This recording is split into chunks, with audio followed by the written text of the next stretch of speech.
नमोऽस्त्वनन्ताय सहस्रमूर्तये सहस्रपादाक्षिशिरोरुबाहवे सहस्रनाम्ने पुरुषाय शाश्वते सहस्रकोटियुगधारिणे नमः।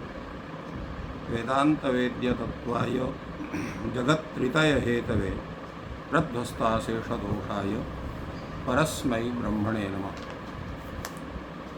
शास्त्र चर्चा इस चैनल से संबद्ध सभी विद्वद्गण, सभी जिज्ञासु छात्रवृंद, सहृदय सज्जनवृंद, आप सभी का मनुस्मृति के इस विचार परंपरा में स्वागत है। वर्तमान में हम लोग मनुस्मृति के द्वितीय अध्याय पर चर्चा कर रहे हैं। आज हम लोग 3 श्लोकों पर चर्चा करेंगे, 39वां, 40वां और 41वां। इसमें सर्वप्रथम ये विचार किया गया है कि मान लीजिए जिसका यज्ञोपवीत ब्राह्मण क्षत्रिय वैश्य का निर्धारित समय में नहीं हो पाया तो उसे क्या दोष लगता है और उसकी स्थिति क्या होती है। तो उस पर आचार्य स्वामी मनु कहते हैं, अत ऊर्ध्वं त्रयोप्येते यथा कालमसंस्कृताः सावित्री पातिता व्रात्या भवन्त्यार्य विगर्हिताः। अर्थात ब्राह्मण का जो समय है गर्भ से 8वां, उसके लिए अधिकतम काल रखा गया गर्भ से 16वें वर्ष तक, अर्थात लगभग जो है 15-16 वर्ष तक के अंदर उसका हो जाना चाहिए। इसी प्रकार क्षत्रिय का जो है वो 11 वर्ष का है तो अधिकतम जो है 22वें वर्ष में अर्थात 22 वर्ष के अंदर उसका हो जाना चाहिए। और वैश्य के लिए 12वें वर्ष है और अधिकतम उसका जो है 24वें वर्ष था, 24 वर्ष के 2-3 महीना पूर्व होने के पूर्व ही उसका हो जाना चाहिए। इतने समय में भी जो आलस्य किया या उसकी स्थिति नहीं बनी किसी कारणवश, तो ऐसा व्यक्ति का जो वह बालक है वो सावित्री से पतित हो जाता है। सावित्री पातिता का मतलब होता है कि उपनयन संस्कार से भ्रष्ट हो जाता है और उसमें व्रात्य दोष आ जाता है। व्रात्य दोष का तात्पर्य होता है कि वह द्विजत्व कर्म का अधिकारी नहीं बन पाता और गायत्री मंत्र का जो उसको लाभ मिलना चाहिए वो लाभ उसको नहीं मिलता है। यही व्रात्य का है। उससे होता क्या है कि भवन्ति आर्य विगर्हिताः, जितने भी वैदिक कर्म हैं उनसे वह जो है वो पृथक हो जाता है, शूद्रवत उसकी स्थिति हो जाती है और सभी शिष्ट कर्म से वो निंदित होता है।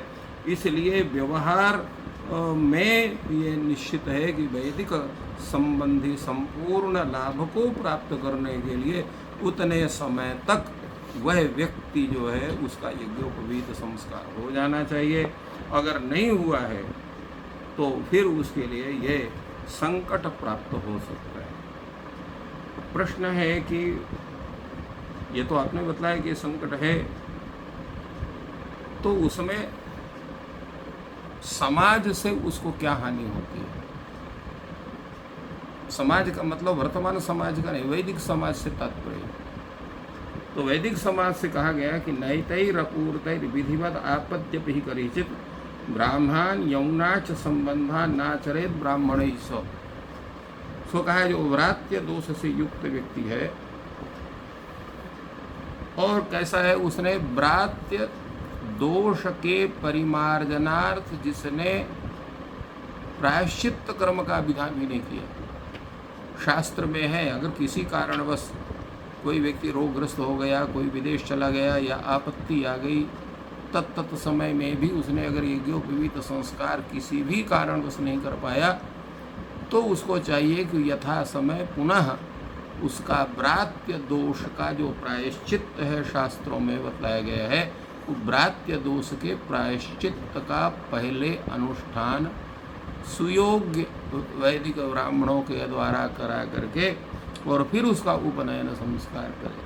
इसलिए कहा है न एतैहि अपूतैहि, अपूतैहि अकृत प्रायश्चित्तैहि, जो भ्रात्य दोष को प्राप्त हैं किंतु भ्रात्य दोष को निवारण के लिए उन्होंने प्रायश्चित्त कर्म नहीं किया है शास्त्र के अनुसार। जैसा शास्त्र में जो है भ्रात्य दोष के प्रायश्चित्त की जो विधि है उसका नहीं किया उसने, तो क्या करना चाहिए? ब्राह्मण यौनाश संबंधान, अर्थात अध्ययन अध्यापनादि याजन याजादि का आदि जो कर्म ब्रह्म कर्म है, ब्रह्म कर्म जैसे 6 ब्रह्म कर्म माने जाते हैं, वेद पढ़ना, वेद पढ़ाना, यज्ञ करना, यज्ञ कराना, दान देना, दान लेना, तो ये जो षटकर्म ब्राह्मणों के कर्म इन ब्राह्म कर्मों से उन अन्य जो अव्रात्य ब्राह्मण हैं अर्थात जिनका विधिवत यथाकाल जिनके संस्कार संपन्न उनको चाहिए कि इन व्रात्यों से अपना अध्ययन अध्यापन यजन याजन और दान ग्रहण दान इत्यादि कार्यों में इनसे संबंध नहीं रखना चाहिए। और कौन सा संबंध है? यौनाश, नहीं इनके यहाँ विवाह, ना इनके यहाँ अपने लड़की का विवाह करे और नहीं इनके यहाँ की लड़की ले, क्योंकि वो जो है उनके अंदर जो वो दोष आ गया है उस दोष से उनकी संतान भी दूषित होगी, इसलिए उनके साथ ये भी संबंध नहीं करना चाहिए। ब्राह्मण यौनाच संबंधान न आचरेत ब्राह्मण, इस ब्राह्मणों के साथ उनके सब ये आचरण नहीं होना चाहिए। तात्पर्य है कि अगर किसी कारणवश आपकी स्थिति हो गई है तो आपको प्रायश्चित्त कर्म करा करके उस बालक का जो है वो उसका यज्ञोपवीत संस्कार समय व्यतीत होने पर भी कर देने से उसकी अर्हता बनती है, अर्थात वह गायत्री की उपासना में सक्षम होता है, उसके अंदर पवित्रता आती है। इसके अंदर ये कहा गया कि ठीक है यज्ञोपवीत संस्कार हो गया, ब्रह्मचर्य आश्रम उसका प्रवेश हो गया, तो उसकी स्थिति कैसी होनी चाहिए, क्या उसका स्वरूप होना चाहिए? तो पूर्व समय में जिस समय पर ये गुरुकुल थे, आज की स्थिति होती कि बच्चा 3-3.5 वर्ष का हुआ, उसको स्कूल में भेज दिया, कोई प्रे है, पता नहीं कौन कौन से उसकी कक्षाएं हैं, उनमें सब जाते हैं। उसमें भाषा की शिक्षा तो दी जाती है किंतु आचरण की, व्यवहार की शिक्षा वहाँ नहीं होती। इसलिए बच्चे में वो जो आचरण, जो वैदिक आचरण पलने चाहिए, वो बाल्यकाल से ही उसमें उनका अभाव होता है। इस कारण से यहाँ पर कहा गया कि 2 संस्कार, एक यज्ञोपवीत संस्कार के पहले एक संस्कार होता है जिसको कहते हैं अक्षरारंभ संस्कार। तो अक्षरारंभ संस्कार करने के बाद अक्षरों का ज्ञान, भाषा का ज्ञान, सामान्य ज्ञान वो 7 वर्ष की अवस्था तक बच्चे को घर में ही कराना चाहिए, या कोई इस तरह से संस्कार युक्त कोई ऐसी कोई संस्था है तो वहाँ के द्वारा उनको संस्कार का ज्ञान कराना चाहिए।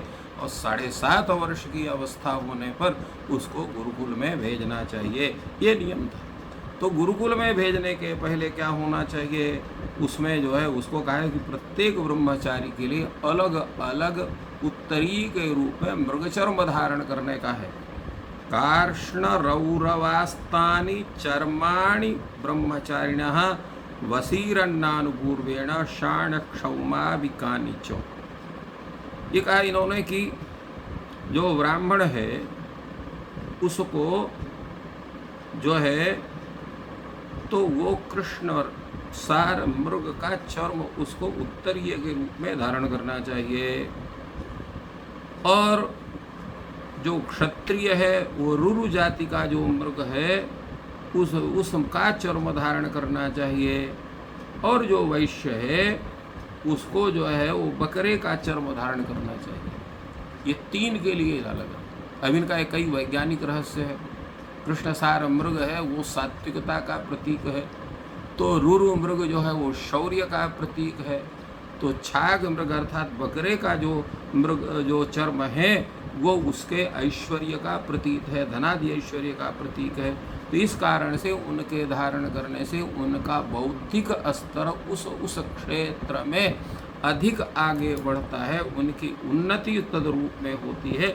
इसलिए शास्त्रकार ने कहा कि काष्ण रौरवास्तानि चर्माणि ब्रह्मचारिण वसीरन्नानुपूर्वेण, उसी रूप में उनको धारण करना चाहिए।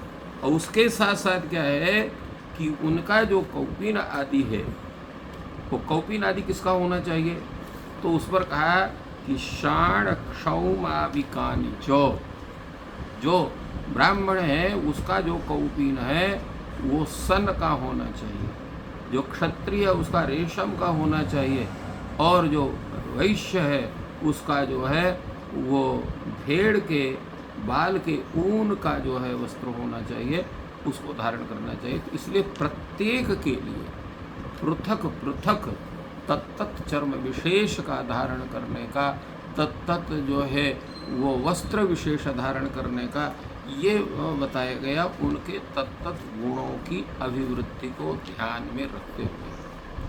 आज हम लोग केवल कहते हैं हाँ ऐसा थोड़ी होगा, हमको जो अच्छा लगा वो करेंगे। आपको अच्छा लगेगा तो इसका मतलब ये नहीं है कि उसमें वो वास्तविक तत्व होंगे जो आपके लिए आवश्यक होंगे।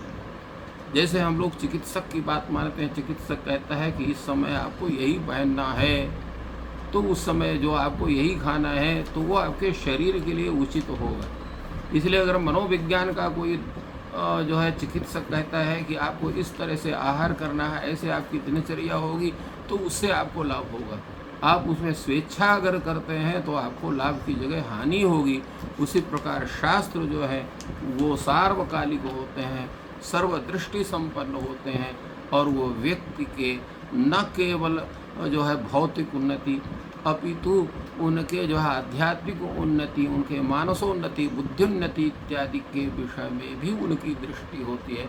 इसलिए शास्त्र तत्त रूप में अनुशासन करते हैं, हमें बताते हैं कि किस अवस्था में किस रूप में हमें रहना चाहिए।